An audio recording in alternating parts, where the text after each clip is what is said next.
I'm Jesse Ventura. Stay vigilant, question more. Welcome to my world.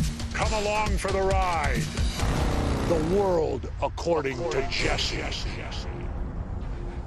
Hello, everyone, and welcome to another installment of my end of the year show special. Today, my guest and I answer questions that you, the viewers, posted on social media. So sit back and enjoy. The world according to Jesse. Dr. Stephen Greer is a medical doctor and founder of the Center for the Study of Extraterrestrial Intelligence. He joins me now from Washington, D.C. Dr. Greer, welcome back to the show. Great to have you back. Thank you. It's great to be here again. Well, one day after you appeared on my show last year, the New York Times revealed for the first time that the Pentagon spent $22 million on a secret UFO investigation project. You alluded to the existence of this advanced aerospace threat identification program in your movie Unacknowledged. How do you feel now that the government acknowledges its existence? Well, you have to realize that the documentary Unacknowledged, as well as the book by the same title, Unacknowledged, became the #1 documentary for 2017. So there was so much information going out to the public that I think the government's trying to get ahead of the curve by leaking some information, such as that particular case where there was a fighter jet chasing an UFO off the coast of California. We have much more detailed information about that, by the way, and we don't have time to go into it. But it just shows that whatever you think the government is doing on this, there's 1,000 times more. It's not 22 million. It would be in the $200 to $300 billion a year actually going into what are called unacknowledged special access projects. Now, Stephen, you sent me some interesting topics to discuss. One of them is about an alleged underwater UFO base off Guam. You say Navy SEALs, of course, which are the Navy frogmen, and other Navy personnel have reported encounters there. Is that right? Tell me about that. What is going on? I'm a former Navy frogman. Yes, I'm aware. That's why I was going to ask you if this is anything that had ever come across your radar screen while you were in the Navy, or not. But no, this is all new to me. Go ahead and talk. Well, we have a new top secret witness who was on a Coast Guard cutter that was called in very quickly to a site where a Taiwan fishing vessel had caught in its net a 20 to 30 foot diameter disc, and they were retrieving it, and they successfully got this out of the water. It was extremely heavy, so heavy that the buoy ship that this gentleman was on was tilted at 45 degrees trying to hoist it on board. And this became very top secret. It was an extraterrestrial vehicle, and apparently this gentleman who has come forward with his testimony and all of his Department of Defense documentation as to who was with him and who the CO of the ship was, says that once he got to shore and began talking to people, that there were a number of Navy SEALs and other Navy personnel that have seen over the years many of these ET craft going in and out of the area near the Marianas Trench, which, as you know, is the deepest point under the ocean. So this has actually just come to light in the last month or two. We're putting the documentation together about it. But that I was curious if you had ever run across this. And in his talking to other Navy SEALs who are read into this particular project and ones that had happened before, he realized that there was a lot of activity in that area south of Guam. Huh. That's interesting, Stephen. Now, I never dove in Guam. I did land there when I was deploying overseas for my first deployment. But then we spent the night there, but then we took off and headed off to Subic Bay in the Philippines after that. Right. I dove all over Southeast Asia, the Philippines and all that. But I have to tell you, the only encounter I ever heard of was in Subic Bay, and I don't think it was a UFO. We were swimming out to Grandy Island, and one of my teammates, something passed right underneath him when he was on the surface that blackened out the whole bottom. but I got a feeling it might have been a large manta ray or something else, because Right, we right. do swim in there. Yeah, we do swim with a lot of normal underwater, should we say, neighbors and all that when we're in there. But no, I have to personally tell you, I cannot in my career ever state that I saw anything under the water. And I did dive around the world in many places, but I never saw anything under the water that was unexplainable to me. Right. Well, ask some of your buddies. If you ask enough people, you're going to find they have, but they usually are Really? they are told never to speak about it. For example, we have a man who was on a nuclear submarine that was on a mission looking for these underwater ET craft, and they had a lot of specialized gear tracking it, but they were tracking these objects going 450 knots underwater without wake. And the way you do that is through the special kind of field propulsion that they use. But I have a great deal of detail on those sort of cases that deal with nuclear submarines tracking these objects deep under the oceans. But these are very classified operations. If they happen incidentally, the people who are involved are forced to sign a non-disclosure agreement for 70 years, blah, blah, blah.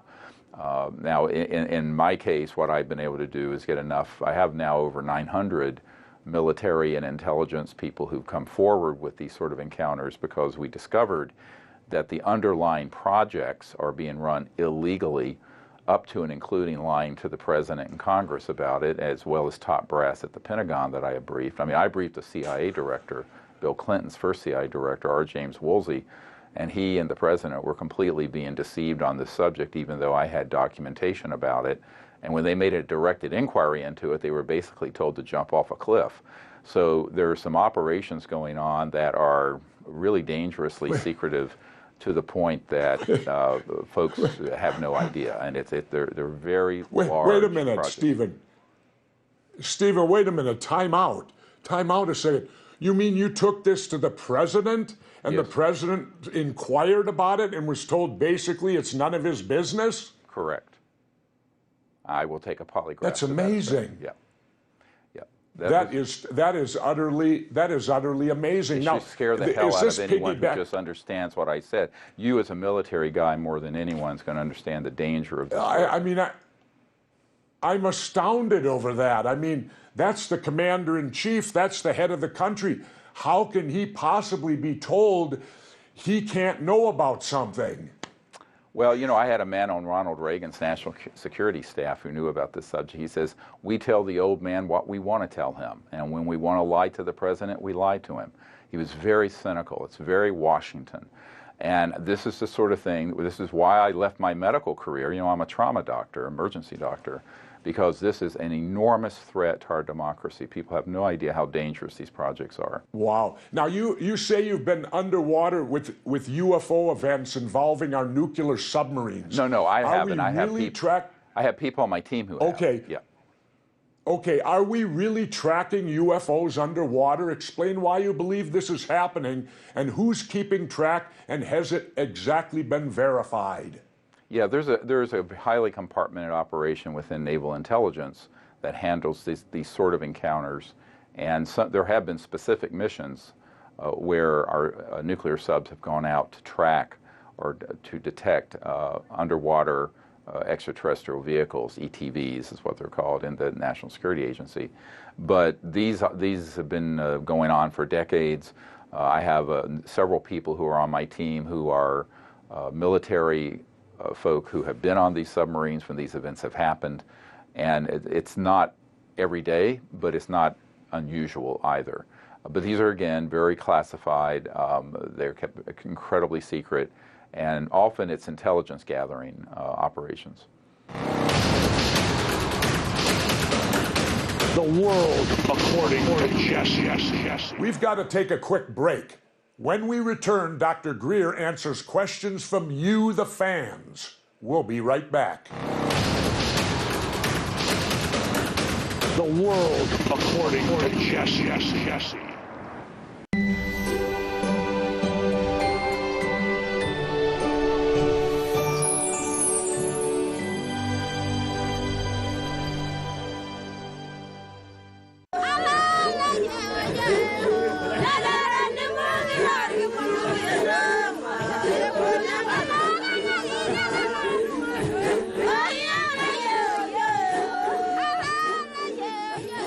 that country called Russia. No one has ever heard about that country. Never even have heard about Moscow.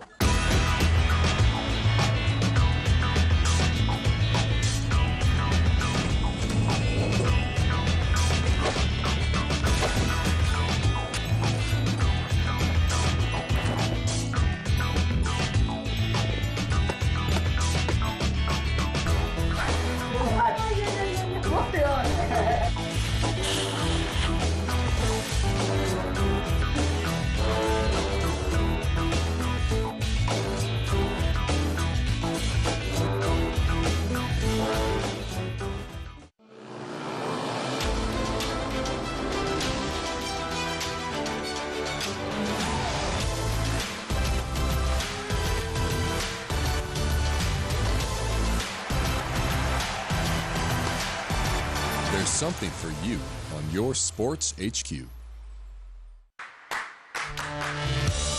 Do you know what you've got in your hand? You might think it's a phone, but in the news, we see it as TV. With Pluto TV, the free and unlimited TV app, you can get TV everywhere for free. And since TV is everywhere, so is RT. Streaming on all your favorite devices, outdoors or inside, any time of day or night. Catch all of our award-winning shows, news, and cutting-edge analysis everywhere you look and wherever you go.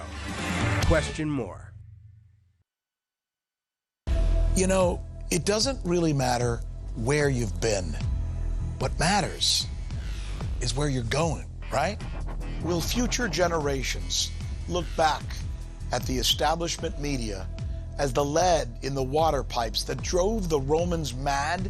Do you find yourself watching TV to turn your brain off, to relax? I want you to watch TV to turn your brain on.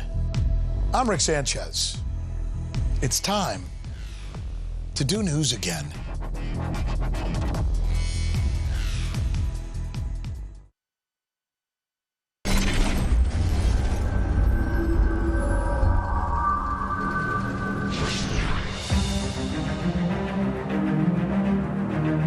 Watching the Hawks is founded by 3 young Americans who love their country, but we have to constantly question our government. Watching the Hawks brings you the stories that give voice to the voiceless.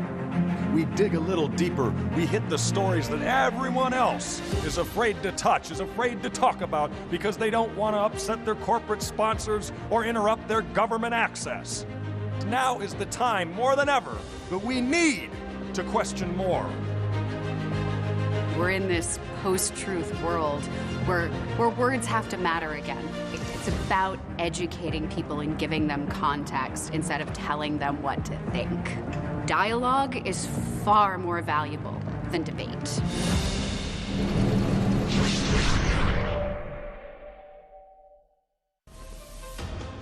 I've been saying the numbers mean something. They matter. The U.S. is over $20 trillion in debt. More than 10 white-collar crimes happen each day. 85% of global wealth belongs to the ultra-rich, 8.6%. Markets saw a 30% rise last year, some with 400 to 500 trades per second. And Bitcoin rose to $20,000. China's building a $2.1 billion AI industrial park. But don't let the numbers overwhelm you. The only number you need to remember is one business show you can't afford to miss. The one and only Boom Bust.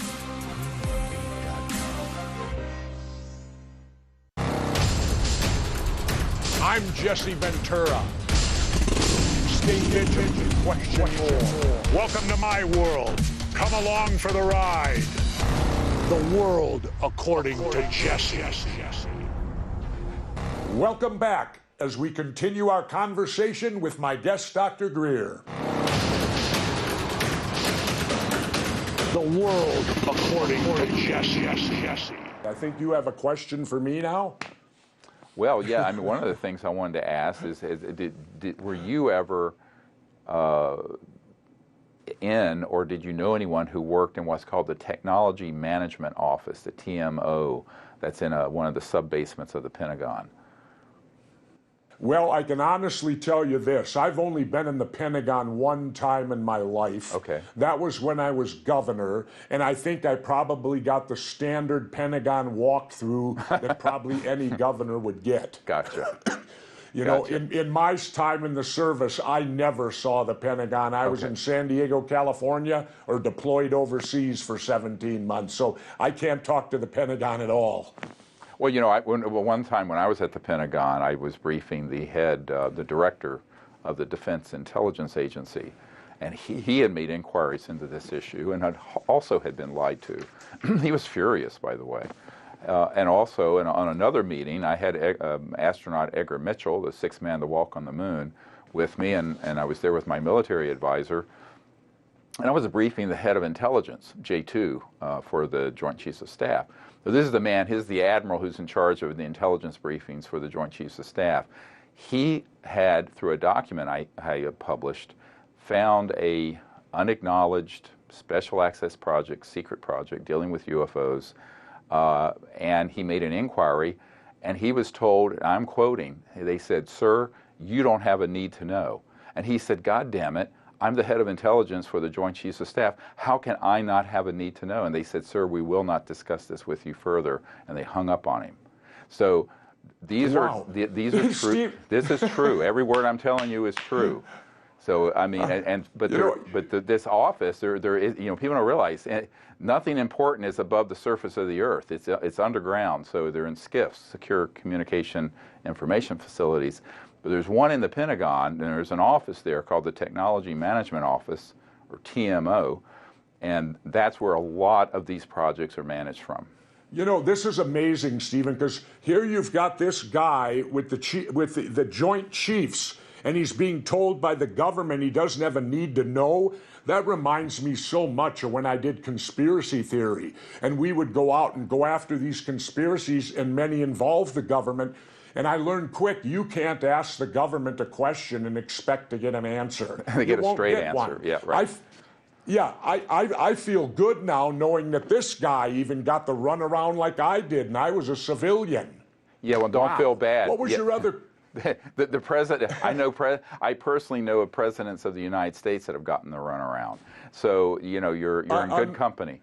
Unreal. Now, you had a second question for me.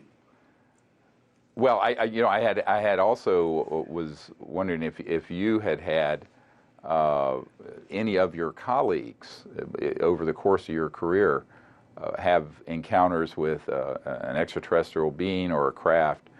Is this something you've heard people in your network talk about, or has it never come up? Never. And the way I understood the question was, if I did get the encounter, what type of training did I get? Nothing. Okay. I went through a lot of training. I went through SEAL Cadre. Sure. I went through SEER School, where I was essentially waterboarded. I went through Jump School. I went through all of these schools. Never in my naval career was I ever told anything about ET or extraterrestrials or you know, UFOs or anything of that. We were too busy. We had an obligation in Southeast Asia that took most of our time up. Sure. No, I am aware of that. This doesn't surprise me, but I know of some people who were involved in peripheral issues where the matter would come up. But, you know. It could be. Anyway, since this is a special social media episode, I wanted our viewers to weigh in online. They've got some great questions, and they want me to ask you, Steve. Here it goes. Sure. Ronald Price asks, do you believe the government denies knowing about UFOs to make sure that big oil keeps its monopoly on oil-based energy rather than free energy that's available through dynamos used by ET crafts built by Adam Tremblay? Answer and explain what he means. Yes, he's 100% correct.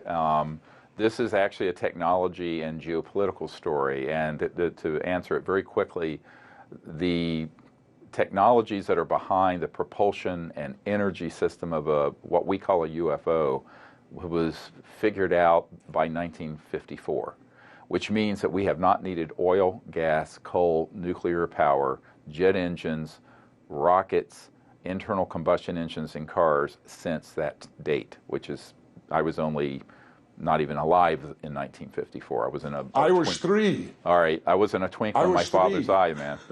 So here's the deal. This has to do with geopolitical power, what I call the petro-Nazis, oil, the petrodollar itself, and all of the infrastructure that goes with it.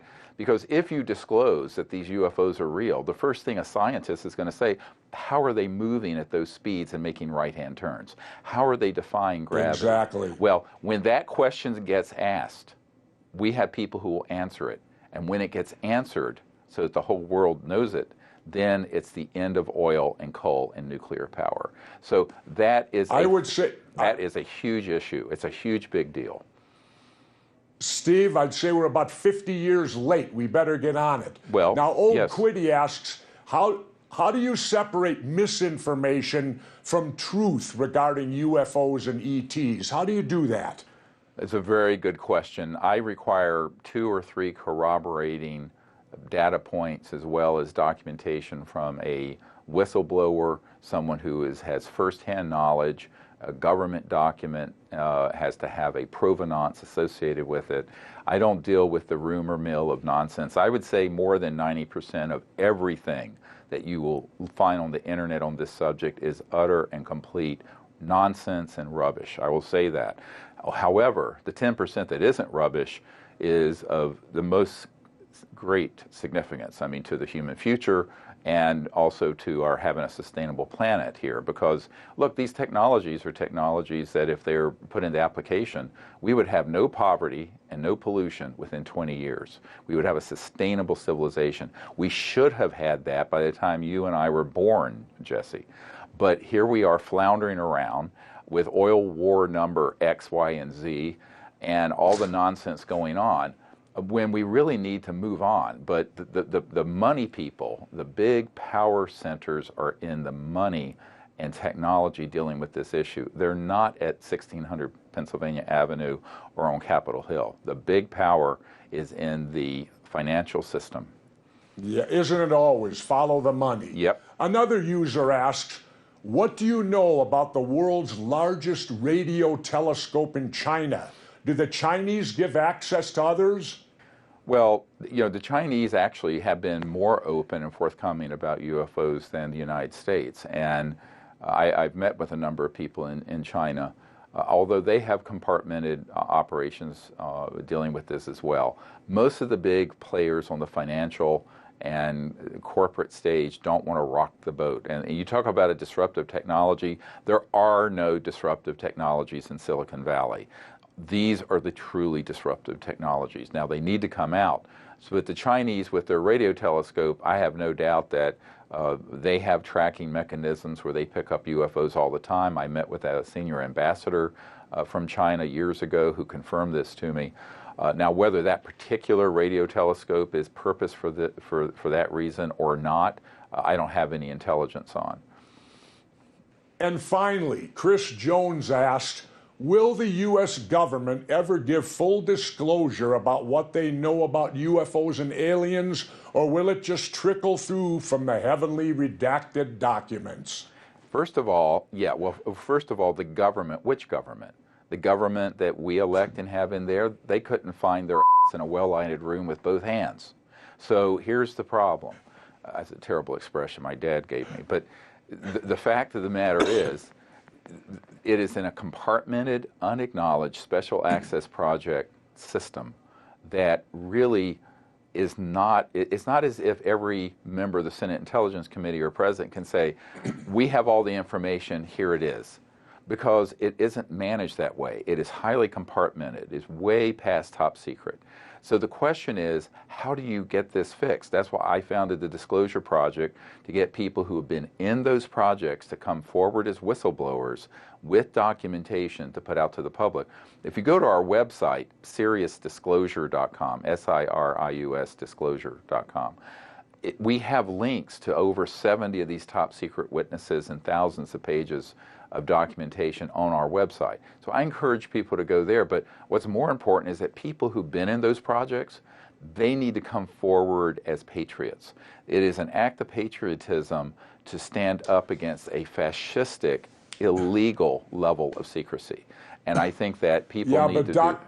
Dr. Greer, you got to watch out, because look what we do to whistleblowers. Whistleblowers end up in jail. Well, that's what the government does to all of them. I've been doing this since the 90s. I've been doing this since the 90s, and what we've been able to prove is that these projects are illegal, and if they touch us, it will be their worst nightmare in a court case. All right. Thank you, Dr. Greer. That's all we have time for. Thanks for joining me. Thank you. Maybe some of the stories we discussed today will be confirmed in the future, like they were the last time. The world according to Jesse. That's all for today's social media special. I'll be back next week with the final installment from this series, when I sit down with CIA whistleblower John Kiriakou to answer more questions from you, the viewers. Until then, remember, when the government lies, the truth becomes a traitor. Stay vigilant. The world according to Jesse.